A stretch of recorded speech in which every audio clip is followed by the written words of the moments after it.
So this is the RME HDSPe Madi. So it is a PCI Express card. Lets you to do 128 channels at 100.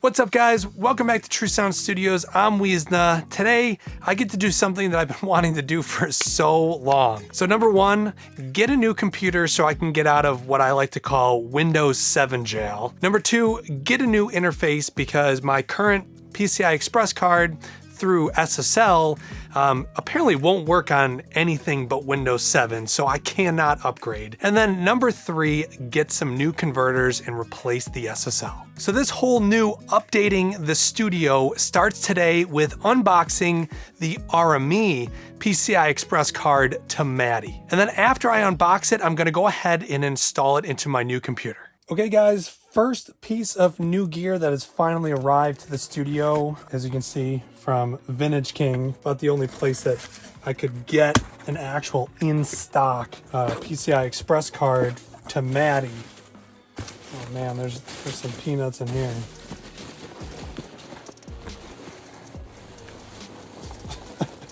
What a mess. Oh jeez. All right, so let's put this down here. So this is the RME HDSPe Madi. So it is a PCI Express card. Lets you to do 128 channels at 196K. So it's Madi to PCI Express. It's one card, but they link together. So it actually only uses one PCI Express slot, and then there's just a jumper cable that connects the two. So let's get this baby open now. Obviously, because this is PCI Express card that actually goes in my computer, there'll be a little part two on this, but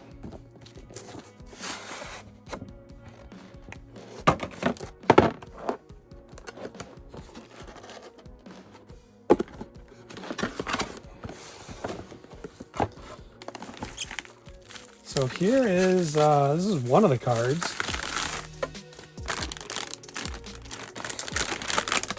And just to be clear, I de-staticked myself, especially after I got those peanuts all over the place. I know this can create quite the issue.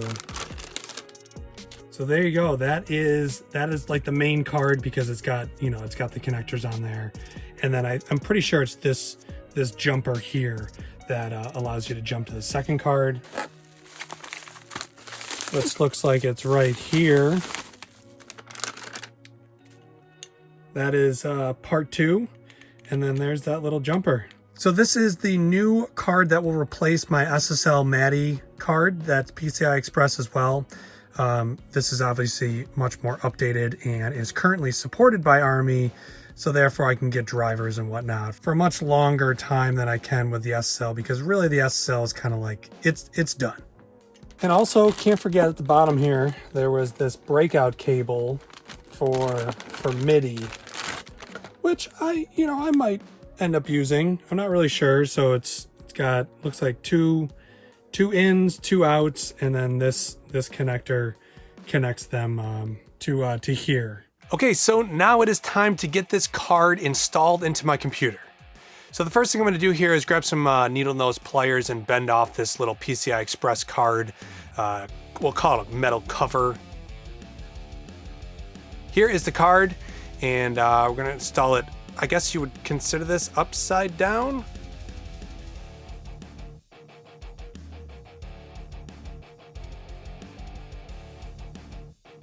And then now this is the second card. Now this one doesn't actually connect to the motherboard. This just slips in to the slot and connects to the first card with that ribbon cable there. You can see this is how they kind of like snap together. Not every case is going to be like that, but you can see here I'm just installing that ribbon cable to connect the two cards together. So this is what it looks like from the back. So we have the two Madi coaxial connections and then the two Madi optical connections. And then this last output right here is actually a headphone analog output. Down here we have word clock in and out, and then the MIDI connection. And then this is my temporary little setup here. This is one of the RME cards. This is 32 analog outputs connected through the Madi coaxial connections to the back of the computer here. So this is my temporary setup while I'm installing all this software that I just have set up in my kitchen. So to go along with this whole RME setup, RME actually has an app where you can control all the ins, outs, monitoring, whatnot from a tablet. So on my iPad, I have the RME Total Mix Remote. So this way I'm able to literally bring this tablet anywhere I want with me, especially in my drum room when I'm going to be recording drums. And I'll actually be able to monitor and change the monitoring my headphones and, you know, check out the levels and just all from this app, which I think is really so cool because with my SSLs, there was none of that before. All the monitoring was done right through an actual mixer. So now I can literally take this tablet into the drum room, and let's say I'd be sitting over here on this drum kit. I can have this set up most likely maybe over here, or maybe I'll have to make a little tablet mount, but I can now monitor everything from in here, but control it all out in the control room. Oh, and a quick teaser. I got this drum kit set up with mic pre's there, got some fun lights, and a second drum kit. So this is gonna be like the modern drum kit, and then this will be like my lo-fi, whatever else I want it to be. So for those who don't know, the reason why I'm installing this card in my computer is because it uses a connection called Madi. Madi is another type of connection, kind of like you could have a Thunderbolt connection or a USB or FireWire or even ADAT. Well, this is another like optical digital type signal, and it's called Madi.